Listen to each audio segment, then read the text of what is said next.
নমস্কার, কেমন আছেন সবাই? আমি ইন্দুপ্রভা। আজ একটি ভীষণ সুন্দর ব্লগ আমি আপনাদের সাথে শেয়ার করতে এলাম।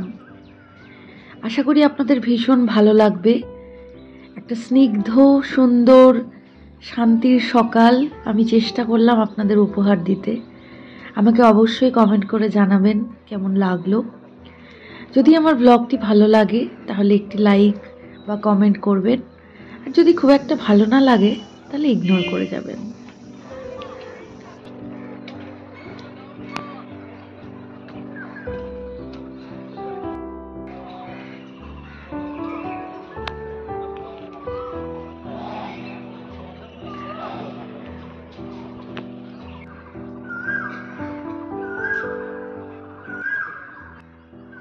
এই জায়গাটির নাম ঢাকুরিয়া লেক।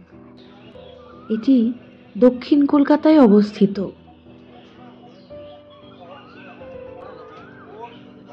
গোলপার্কে নেমে রামকৃষ্ণ মিশন বাঁ হাতে রেখে সোজা হাঁটা দিলেই ঢাকুরিয়া লেক পড়ে। পুরো কলকাতা শহরের মধ্যে এই স্থানটি আমার সবথেকে পছন্দের। গাছপালায় মোড়া এই শান্তির পীঠস্থানটি আমাদের ন্যাচারাল সাইকিয়াট্রিস্ট। কখনো কখনো মনে হয় জীবনটা যদি ঠিক এই মুহূর্তে থেমে যেত কি ভালোই না হতো, তাই না? কি সুন্দর পরিবেশ দেখুন, যেন জীবনের সমস্ত গ্লানি এখানে উধাও হয়ে যাবে।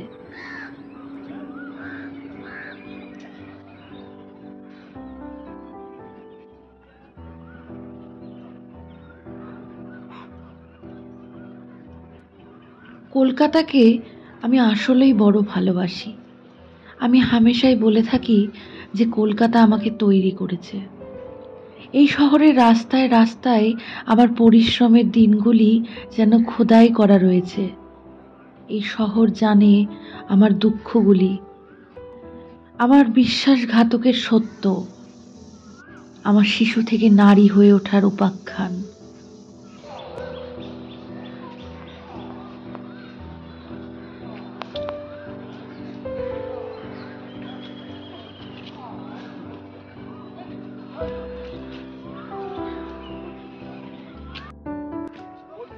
এক সময় যখন পুরো ভবিষ্যৎটা ঝাপসা হয়ে উঠেছিল, ভয় করত। মনে হতো হয়তো সময়ের স্রোতে হারিয়ে যাব আমি। কেউ জানতে পারবে না, কেউ খোঁজও নেবে না আমার, কেউ মনে রাখবে না, কেউ আমার গল্প শুনতে পাবে না। আমার সঙ্গে ঘটে যাওয়া প্রত্যেক অন্যায়ের কবলে নিঃশেষ হয়ে যাব আমি। তখন এই শহরের ক্রোড়ে আমি নিজেকে সমর্পণ করেছিলাম।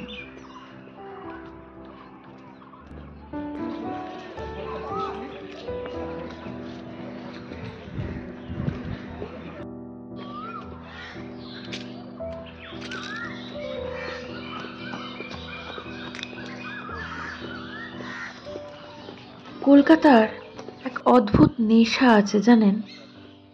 এখানে মানুষ যেন প্রত্যহ ছুটছে, ঘড়ির কাঁটা ধরে সময় বাঁধা তাদের। এখানে মানুষ বেঁচে থাকে, তাদের বেঁচে থাকার এক তাগিদ আছে। তারা রোজ সকালবেলায় কাজে বেরোয়, সারাদিন পরিশ্রম করে, সন্ধেবেলায় হাঁটতে যায়, চায়ের দোকানে আড্ডা মারে। এখানে রাস্তায় বেরোলেই যেন মনে হয় জীবন যেন ফুটছে, তরতাজা, টাটকা।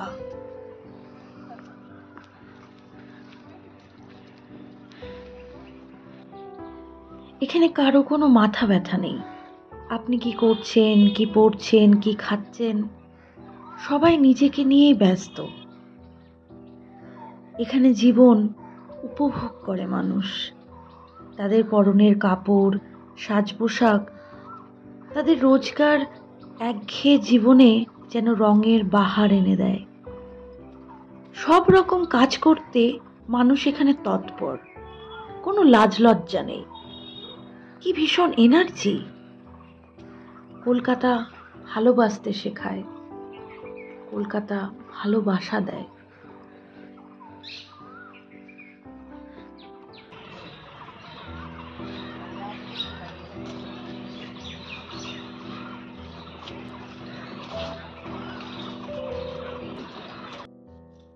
আমার কি মনে হয় জানেন, কোনো শহরকে চিনতে গেলে সে শহরকে পায়ে হেঁটে, বাসে, ট্রামে চিনতে হয়। তার গন্ধ শুঁকতে হয়, তার স্বাদ নিতে হয়, তার আকাশ বাতাস সম্পূর্ণরূপে রাস্তায় নেমে উপভোগ করতে হয়। যেমন ধরুন, প্রিন্সেপ ঘাটের সূর্যাস্ত, গড়িয়া মোড়ের সকালের ভাঁড়ের চা, গড়িয়াহাটের সন্ধ্যাবেলা, গৌরীবাড়ির পুরনো বাড়িগুলি, তার লাল মেঝে, চায়ের দোকানের উনুন জ্বালানোর ধোঁয়া, এগুলিকে কাছ থেকে অনুভব করতে না পারলে আপনি কলকাতাকে কখনোই চিনতে পারবেন না। কলকাতা বুকের মধ্যে গেঁথে যায়, তাকে আপনি কখনোই ভুলতে পারবেন না।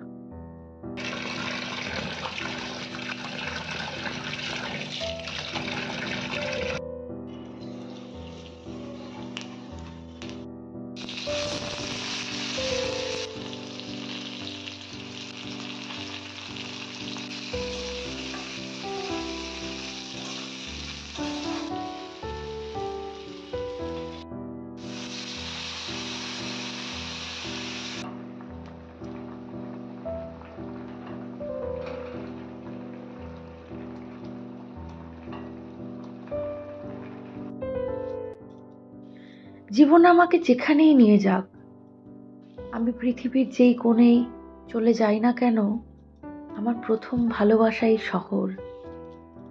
এই শহরকে আমি উজাড় করে দিয়েছি আমার সমস্ত দুঃখ, যন্ত্রণা, আঘাত, বিচ্ছেদ, মানুষের ছেড়ে চলে যাওয়া, বন্ধু হারানোর যন্ত্রণা।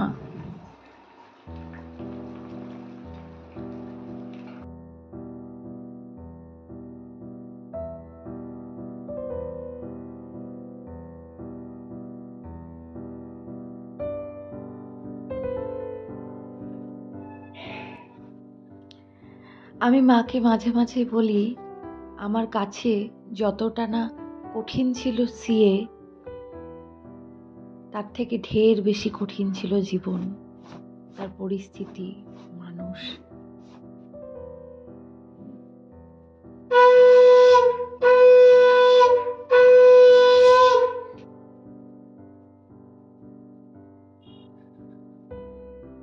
কলকাতা আমার রন্ধ্রে রন্ধ্রে বেঁচে থাকবে।